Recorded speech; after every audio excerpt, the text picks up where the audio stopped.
Aurionpro Solutions is under pressure today following its Q2 earnings. The company's margin has dipped both on a YOY and on a quarter-on-quarter basis. To discuss the company's guidance and the outlook post this quarter, we have with us Mr. Ashish Rai, the Vice Chairman and Director at the company, joining in now. Mr. Rai, good afternoon. Good morning. Thank you so much for joining in today. Can you give us a sense of what your guidance is? Do you maintain that guidance that you had given earlier of revenue growth of 30 to 35% and EBITDA margins of 20 to 22%? How will H2 pan out versus H1? Yeah, thanks. First of all, thanks for having me. It was a good quarter. I think guidance, there is no change. So the business is trending quite strongly. So we feel we will grow north of 30% on revenue. We'll keep EBITDA between 20 and 22 and PAT between 15 and 16. The business is trending very, very well. I think there is strong demand environment is fairly strong. H2 typically is stronger for us than H1. Right, so we'll accelerate into the second half of the year and we'll deliver the guidance. So revenue growth 30-35%, margins 20 to 22%, and profit margins 15 to 16%. In the current quarter, though, we did see your margins decline, Ashish. Can you explain what led to that? Yeah, so the PAT actually is expanded. PAT is at 16% plus. EBITDA, there is a slight decline in margins, but I think I've said this before. At our rate of growth, we've been growing at 34-35% for 4 years now. At the pace at which we are growing, it's hard to calibrate down to the fine point. So EBITDA will stay between 20 and 22, but from one quarter to the next, it will go up and down a little bit. And there'll always some items. So this quarter, we had in one of the subsidiaries, we had a forex loss of 4 odd crores. So I think that probably shows up a point decline. But I would not read too much into EBITDA numbers sort of dropping from one quarter to the next. The pace at which we're building product out, the pace at which we're scaling up, we will always have EBITDA sort of varying from one quarter to the next, but we'll stay within the band. All right. You know, you are looking at market expansion. Currently, India is around 61% of your total pie. You have APAC at 31%, US at 7%. Once this expansion does come into place, how will this pie change? What are some of the steps that you're taking for this expansion into newer geographies?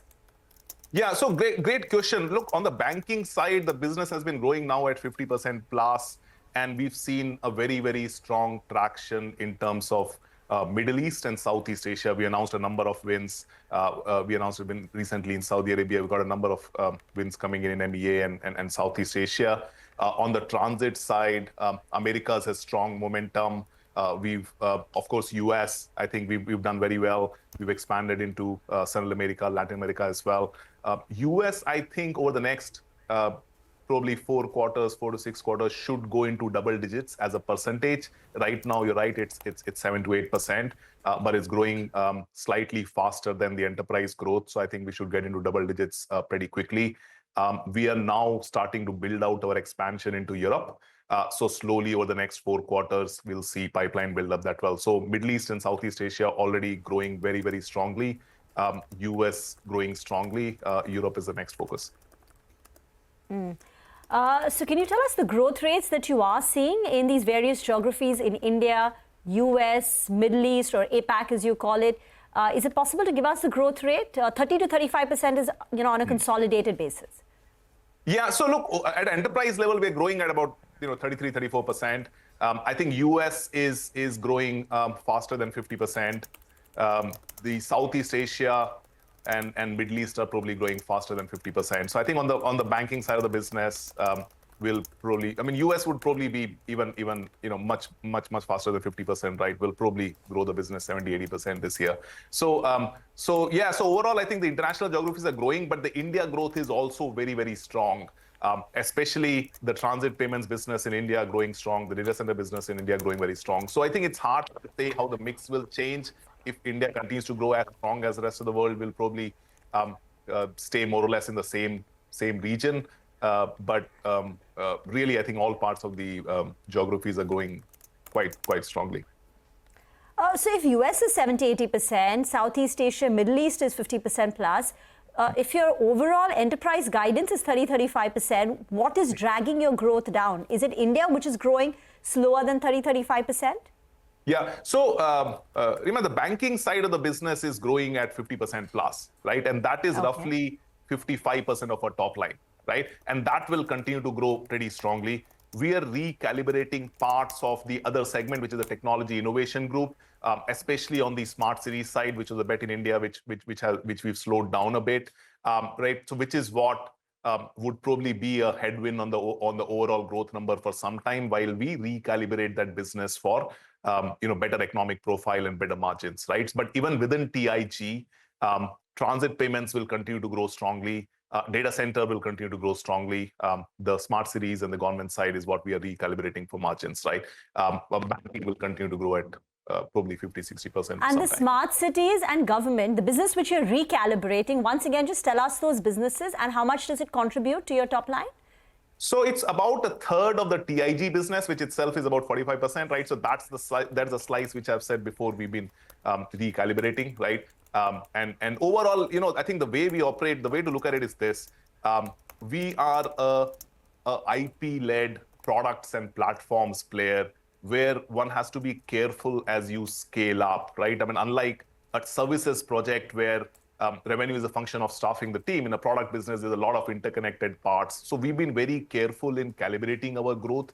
So various parts of the business from time to time, we will end up, giving them a pause to recalibrate for capacity, recalibrate for product build-outs. Banking, for example, last year, and the year before, we had slowed down quite a bit because we wanted to focus the capacity on building out the products. So I think we feel our sweet spot of enterprise growth is somewhere between 30 and 35%.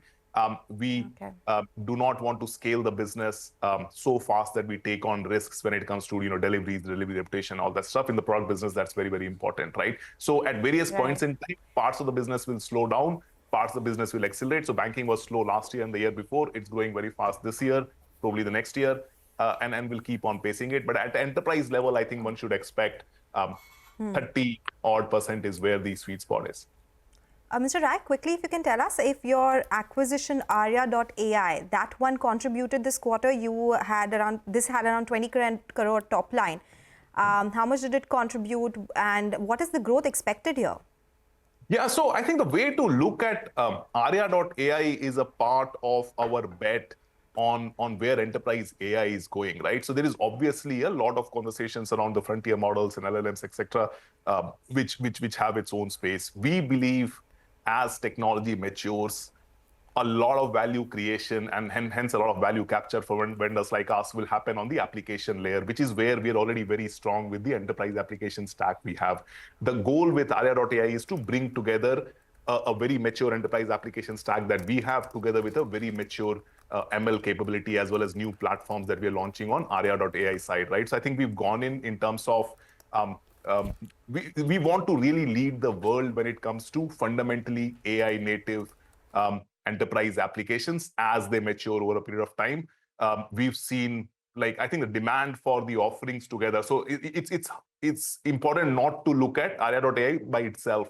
It's important to look at that together with the enterprise application stack. I think the demand is really something we've not seen before, right? So most of the successes we had, for example, in Middle East, Saudi Arabia, etc., that we announced, these are transaction banking offerings going together with the AI enablement that we offered through the Arya acquisition, right? So more and more, every single Aurionpro application, every single Aurionpro capability will go into the market with a very mature AI capability, even AI native applications, right? So the demand is really very, very serious, and I think we're capitalizing on it. All right. Thank you so much, Mr. Rai, for joining in today. So that's the word coming in from Aurionpro Solutions. H2 is looking better than H1, and they maintain their FY25 guidance on the top line and margins as well.